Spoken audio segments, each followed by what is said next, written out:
अपना सूटकेस खोलो और अपना सामान अलमारी में रखो, दोबारा दोहराना ना पड़े मुझे। यहाँ रहने से बेहतर है कि मैं मर जाऊं। मेरी तरफ देखो और मेरी बात सुनो। तुम्हें फिक्रत की जमीनों, अंगूर के बागात और सब्जी की फसलों की मालकिन होगी। यूं समझ लो सब तुम्हारा होगा।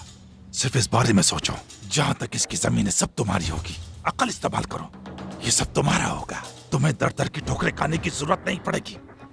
तुम नौकरानी नहीं कहलाओगी, तुम मालकिन होगी, मालकिन होगी। आपने मुझे अपने मुफादात के लिए इस्तेमाल किया बाबा। आपने मुझे बेच दिया।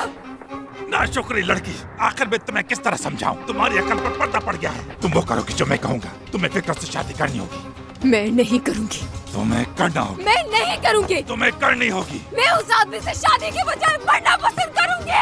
छोड़ दे मुझे। जोरा, तुम्हें हर हाल में उससे शादी करनी होगी, हर हाल में शादी करनी होगी।